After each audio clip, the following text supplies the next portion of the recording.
Dá para processar alguém usando o ChatGPT? Muita gente acredita nos gurus de inteligência artificial e acha que tudo é possível usando IA. Eu sei, elas são rápidas, parecem que sabem de tudo e o melhor, você ainda consegue usar de graça. Mas para uma mulher chamada Della Torre, eu não tenho a foto dela, então vou usar essa de inteligência artificial. A tentativa de usar o GPT como advogado para processar uma empresa se transformou num verdadeiro pesadelo jurídico e numa pequena dívida que pode passar de mais de R$ 1,5 milhão.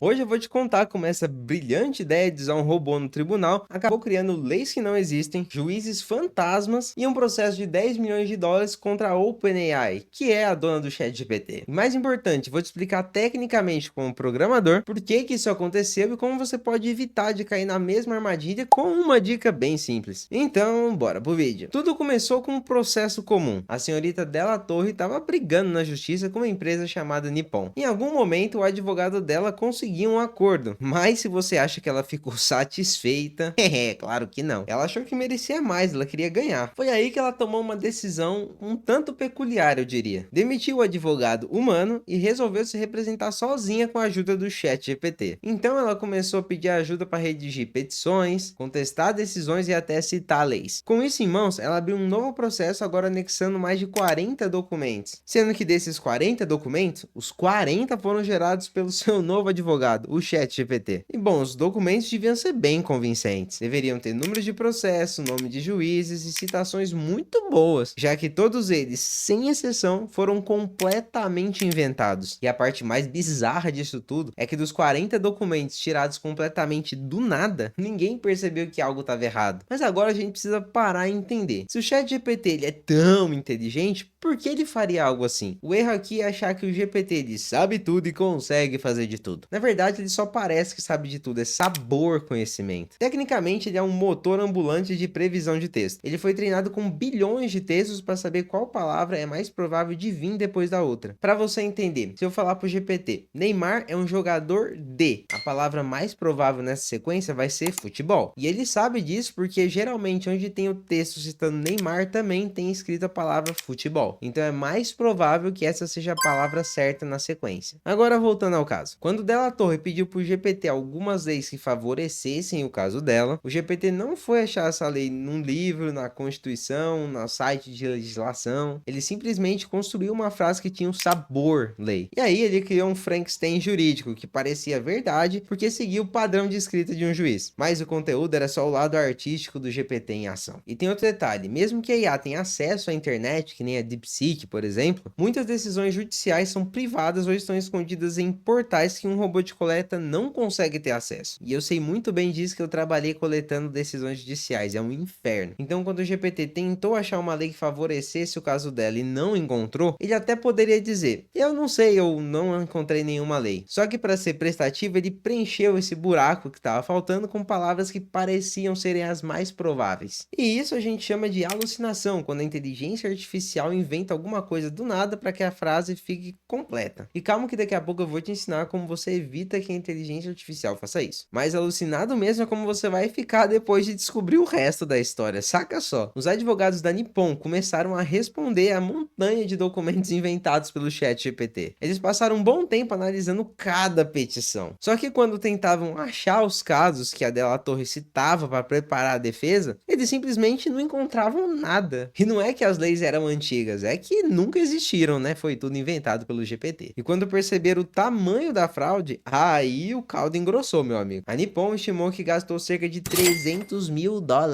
o que dá R$ 1,5 milhão.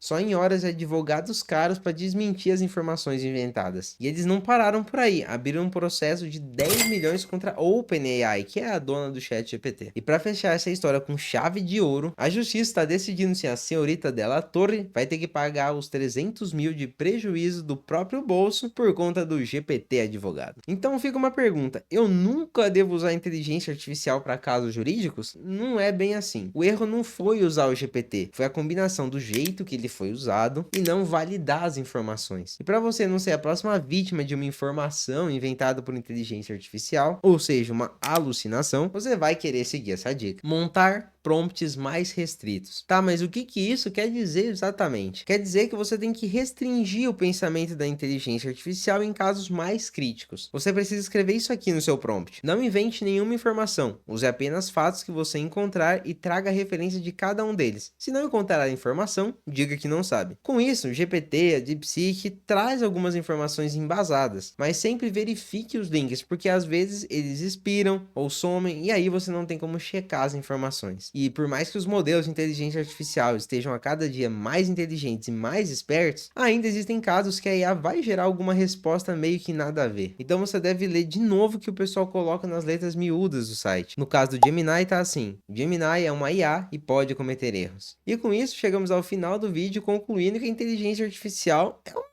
excelente copiloto, mas ela é um péssimo piloto automático para casos mais críticos, especialmente em áreas onde algum erro de digitação ou uma alucinação pode te dar um prejuízo de 300 mil dólares. Se você quer aprender mais sobre inteligência artificial sem cair nas armadilhas e mentiras de alguns gurus, deixa o like e se inscreve no canal. E para fechar, me conta aí, será que você deixaria o ChatGPT te defender num processo? Comenta aí e eu te vejo no próximo vídeo.